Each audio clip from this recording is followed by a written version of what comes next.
Ahibati fillah, di surat Al-Anbiya ayat 47 Allah menjelaskan bahwa nanti akan ada penimbangan.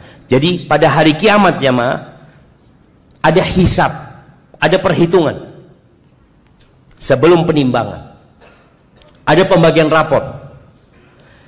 Perhitungan itu catatan amalan kita.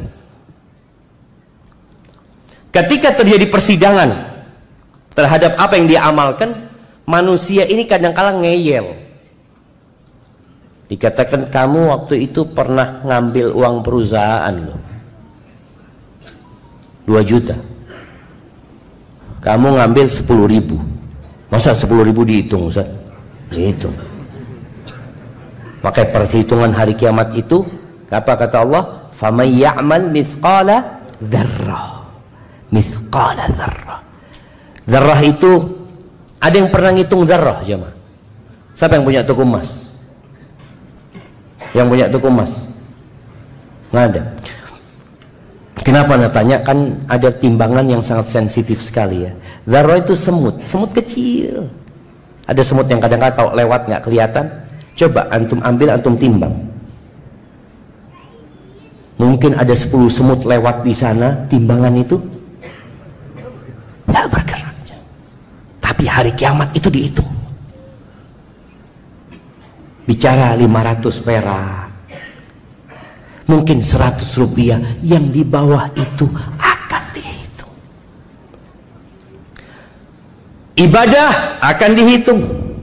Makanya tadi Anda sampaikan, yang bergerak 5 cm nanti akan ditimbang, akan ditulis fulan pada waktu kajian di ukhuwah dia gerak 5 cm, tapi nggak ikhlas. Itu siapa yang tahu nggak ikhlas? Allah Azza wa Jalla. Kalau hitungannya, hitungan ditulis antum 5 cm bergerak. Nanti setelah ditulis semua ditimbang supaya kelihatan bobotnya. Karena boleh jadi kita sholat sama-sama terawih, sholat terawih ini 23 rakaat, ini 11 rakaat. Kalau bicara jumlah lebih banyak mana? 23, ya ditulis 23. Tapi nanti kan ditimbang. Apakah yang 23 selalu lebih baik daripada yang 11?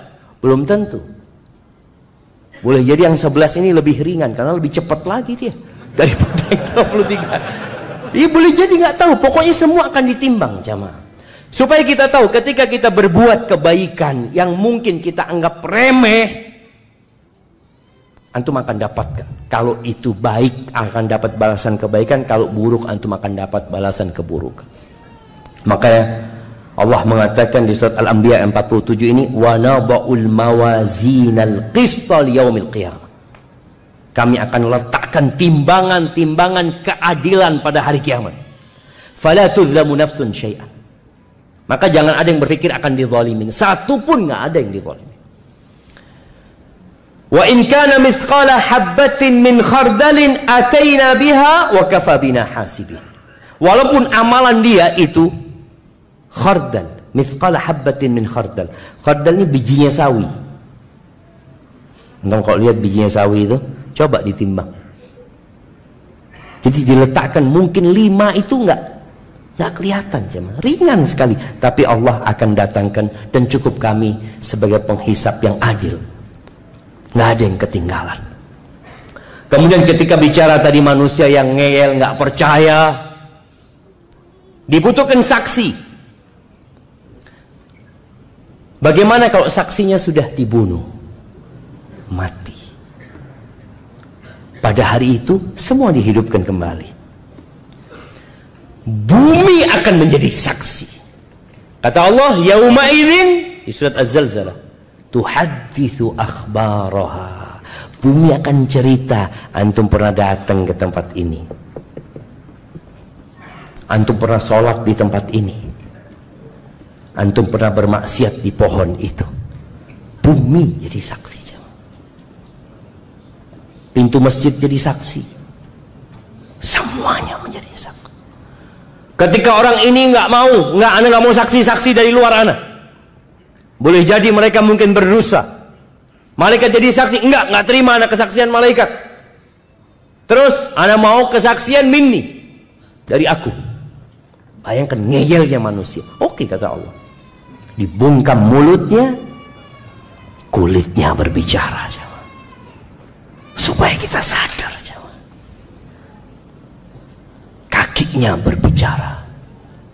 Mengatakan pahanya berbicara. Semuanya berbicara. Kalau kesaksian kebaikan, orang ini nggak akan ngeyel, tapi dia tahu dia punya dosa banyak. Akhirnya dia berusaha bagaimana menyelamatkan dirinya, tapi ketika semua bersaksi atas dirinya, kemudian dibiarkan dia berbicara, dibuka lagi mulutnya. Dia berkata kepada tubuhnya, an kuntunna kuntu unatir. Aku ini tadi bohong dalam rangka belain kalian loh, supaya kalian nggak disiksa. Kata dia, kenapa kalian kok nyampaikan kepada Allah? Apa kata kulit itu? Antaqanallahu alladzi antaqa kulla syai. Yang ngajak bicara kami itu Allah. Yang Allah itu membuat segala sesuatu bisa berbicara.